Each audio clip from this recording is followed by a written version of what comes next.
di dalam dunia global bukan hanya dibentuk oleh senjata dan perjanjian damai, tetapi oleh angka-angka kecil yang tersembunyi dalam faktur, kwitansi, dan sistem bea cukai yang ada. Salah satu angka yang paling diam-diam mengatur aliran kekayaan di dunia adalah ini, angka 19% versus angka 0%. Angka yang mewakili tarif pajak antara dua negara. Satu, mewakili kekuatan ekonomi global yang besar seperti Amerika Serikat dan negara-negara di Eropa. Salah satu lagi mewakili negara-negara berkembang seperti contoh negara Indonesia yang berusaha keras menembus dominasi perdagangan di internasional. Tetapi bagaimana bisa salah satu angka menentukan kalah dan menangnya suatu negara dalam kompetensi ekonomi global? Mengapa Amerika Serikat mengenakan pajak sebesar 19% atas produk luar negeri, sementara di Indonesia justru membebaskan ekspornya dari pajak pun 1% tidak ada? Mari kita kupas secara tuntas dan panjang, secara rinci dan secara menyeluruh apa yang terjadi sebenarnya di balik angka 19% versus 0%. Pajak sendiri bukan hanya sekadar alat untuk mendapatkan pemasukan daripada suatu negara. Pajak adalah suatu pilar yang menopang stabilitas ekonomi, politik, dan sosial suatu bangsa. Pajak digunakan untuk membiayai biaya pendidikan, kesehatan, pertahanan, dan juga infrastruktur suatu negara.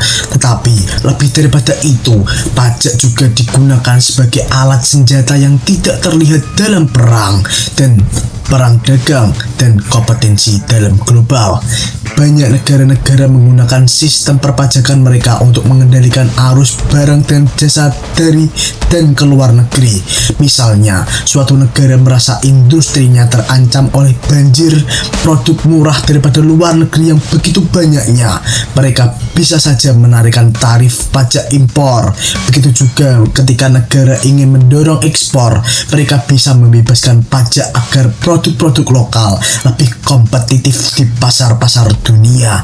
Negara-negara maju seperti contoh negara Amerika Serikat dan negara Jerman, mereka melihat pajak sebagai alat multifungsi yang sangat kompleks. Pajak bukan hanya sebagai alat pemasukan, tetapi juga sebagai alat pelindung produk domestik mereka, pengatur harga pasar, dan juga pengendali konsumsi. Sedangkan negara-negara berkembang seperti Indonesia seringkali memandang pajak hanya dari sisi fisikal saja, belum sepenuhnya sebagai strategi geoekonomi yang ada di dunia. Lantas, mengapa bisa negara Amerika Serikat mengenakan pajak sekitar 19%? Jawabannya ada di negara Amerika Serikat itu sendiri. Karena apa? Karena negara Amerika Serikat menganut sistem federal. Tidak ada pajak pertambahan nilai atau PPN secara nasional seperti di negara Indonesia sendiri.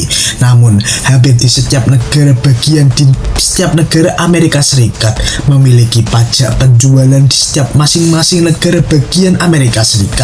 Ketika produk daripada luar negeri masuk ke negara Amerika Serikat, mereka akan dikenai jenis berbagai pajak, antara lain bea masuk atau import duty yang ditentukan oleh federal.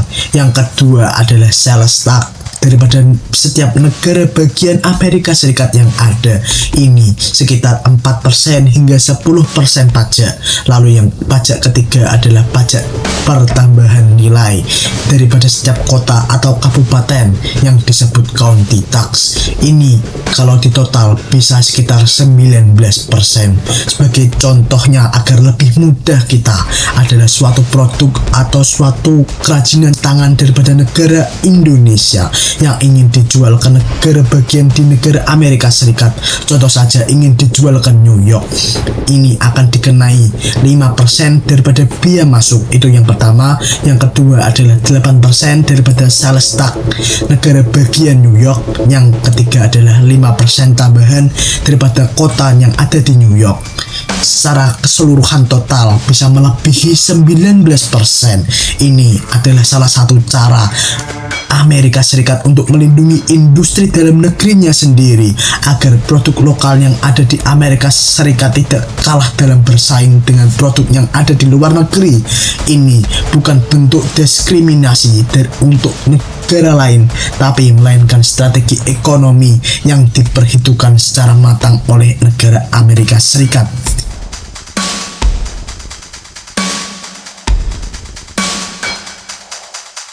Di Indonesia sendiri, tarif pajak normal atau PPN adalah sekitar 11%, tetapi untuk ekspor barang kena pajak, pemerintah sendiri menerapkan pajak sekitar 0% saja. Ini tidak berarti para pengusaha tidak membayar pajak sama sekali, melainkan mereka dibebaskan daripada pajak PPN pada saat menjual barang mereka ke luar negeri, dan mereka akan tetap dapat mengkreditkan pajak masukan mereka.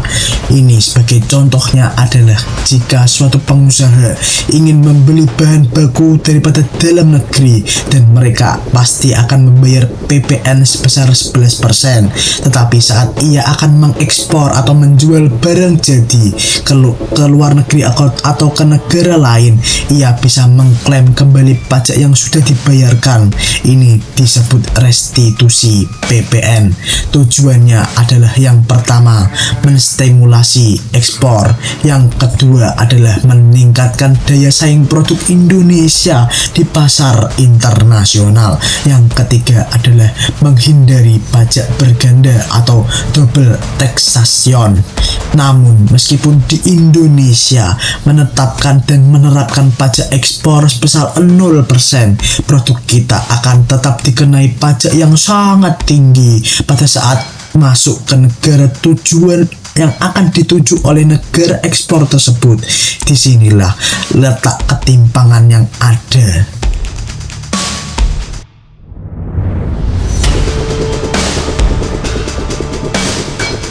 Para pelaku usaha kecil dan menengah adalah pihak yang paling terkena dampak daripada ketimpangan tarif ini.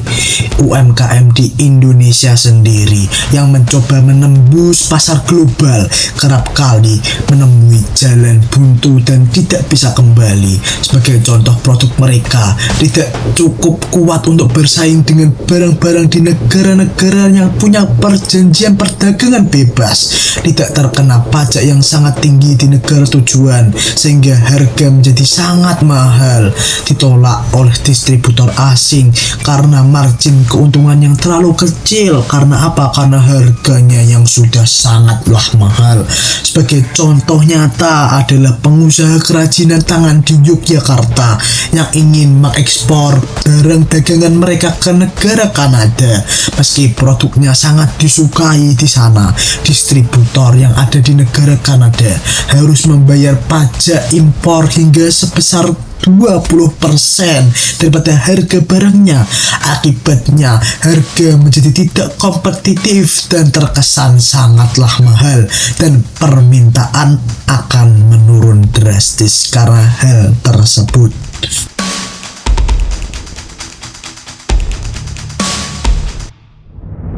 Lalu, apakah ini disengaja oleh negara-negara maju atau sistem global yang ada memang tidak adil dan terkesan berpihak kepada negara-negara maju?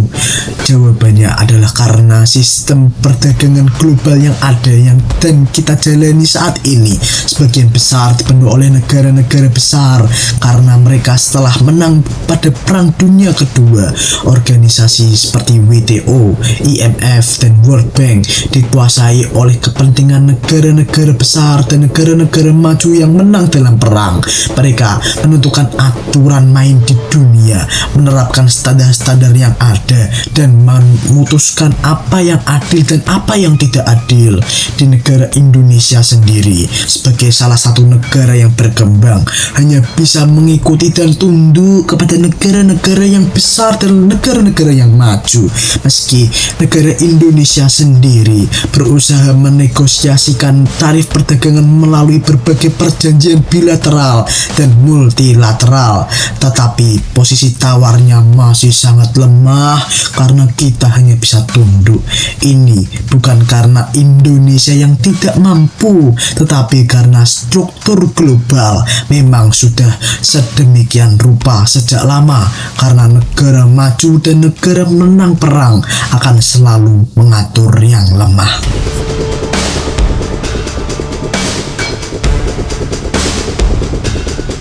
Dan yang paling mencenangkan lagi dan paling disayangkan lagi terjadi di dalam dunia digital. Ketimpangan perpajakan bahkan lebih sangat mencolok lagi. Perusahaan-perusahaan teknologi besar seperti Google, Facebook, dan bahkan Netflix menghasilkan miliaran bahkan triliunan rupiah daripada pasarnya ada di Indonesia. Namun jauh sebelum tahun 2020 mereka nyaris tidak membayar pajak 1% pun daripada Indonesia. Lalu pada akhirnya negara Indonesia mengenakan PPN atas layanan digital asing atas setiap perusahaan-perusahaan asing yang ada di Indonesia. Tapi itu pun hanya sebesar pajak PPN 11%, tidak termasuk pajak penghasilan yang ada. Sementara para pelaku digital lokal yang ada seperti Bukalapak, Tokopedia, dan startup kecil lainnya harus tunduk dan harus patuh pada semua kewajiban pajak sejak hari pertama mereka didirikan. Ini menciptakan ekosistem yang sangat tidak adil. Perusahaan-perusahaan global punya modal yang sangat besar dan beban pajak mereka yang sangat kecil. Perusahaan-perusahaan lokal dengan modal yang sangat kecil, tetapi pajak mereka dikenakan secara penuh. Akibatnya apa? Unicorn Indonesia kesulitan bertahan, sementara para raksasa global terus mulai tumbuh di Indonesia sendiri.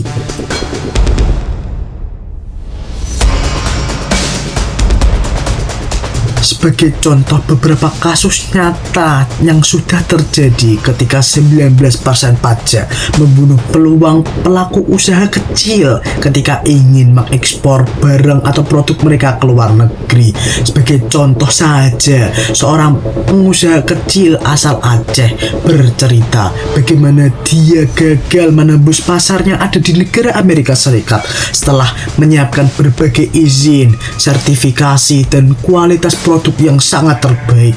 Dia berhasil mendapatkan buyer di Chicago, tetapi begitu harga akhir mereka dihitung, ternyata produk kopi di Indonesia menjadi lebih mahal dibandingkan harga kopi yang ada daripada Kolombia.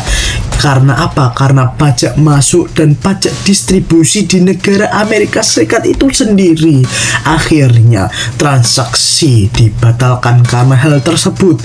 Ini adalah salah satu contoh konkret bagaimana harga tarif pajak 19% di negara tujuan dapat menjadi tembok yang sangat tinggi dan menjadi penghalang yang sangat kokoh bagi para produk kecil Indonesia yang ingin mulai ekspor ke luar negeri. Padahal secara rasa dan secara kualitas yang ada, kopi di Indonesia dapat atau bisa bersaing di mana saja negara-negara yang ada.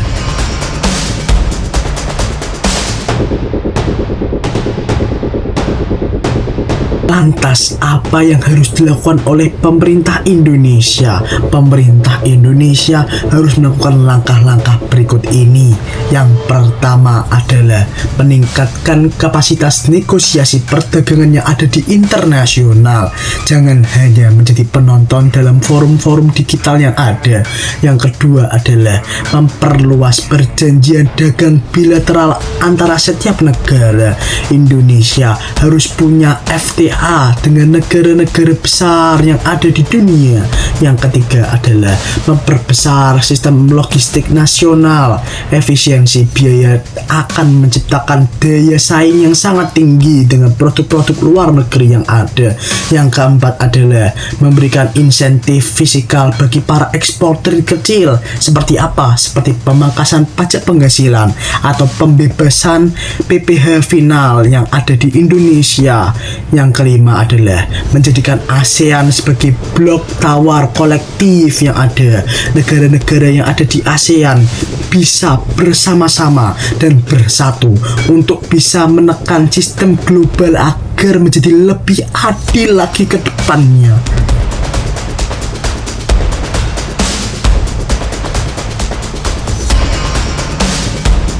Dan sebaliknya, apa peran kita sebagai warga negara Indonesia untuk menghadapi situasi ini? Sebagai individu, kita mungkin merasa tidak berdaya terhadap suatu sistem yang ada di global, tetapi sesungguhnya kesadaran publik bisa menjadi sesuatu kekuatan yang sangat besar. Yang kita bisa lakukan adalah yang pertama, membeli dan mempromosikan produk lokal yang ada di Indonesia. Yang kedua adalah mengedukasi orang lain soal pentingnya keadilan dagang yang terjadi di internasional. Yang ketiga adalah mendorong wakil rakyat kita untuk menjadi lebih vokal lagi dalam kebijakan ekonominya ada di internasional. Yang keempat adalah menggunakan media sosial yang kita punya sekarang untuk menyuarakan isu-isu perdagangan dan pajak yang tidak adil ini, agar menjadi Indonesia yang lebih baik lagi ke depannya.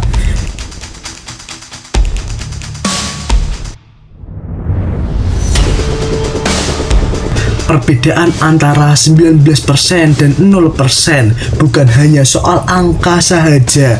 Itu mencerminkan perbedaan kekuatan, strategi, dan juga sejarah suatu bangsa. Negara Amerika Serikat mengenakan pajak yang sangat tinggi untuk melindungi dan menegaskan kekuatan ekonominya sebagai suatu raksasa yang ada di dunia.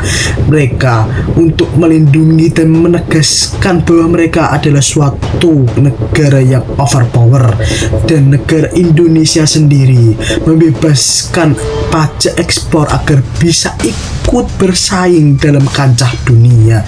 Namun dunia tidak akan berubah jika hanya salah satu pihak saja yang berusaha untuk berubah.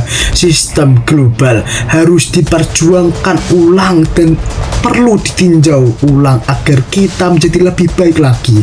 Kita butuh kebijakan perdagangan yang tidak hanya untuk menguntungkan negara-negara besar dan negara-negara maju saja, tetapi juga untuk memberikan ruang bagi negara-negara berkembang seperti negara Indonesia untuk bisa tumbuh menjadi negara maju dan tumbuh sejajar dengan para raksasa-raksasa yang ada di dunia. Kita jangan pernah takut akan angka, tetapi takutlah jika kita tidak tahu akan maknanya. Dalam faktur pembelian ada angka yang tertulis. Di dalam angka ada suatu cerita, dan di dalam cerita ada suatu strategi yang besar. Dan hari ini yang kita tahu antara 19% versus 0% bukan hanya statistik yang ada, tetapi itu adalah suatu panggilan bagi suatu bangsa untuk bangkit daripada ketergantungan daripada produk luar negeri yang ada.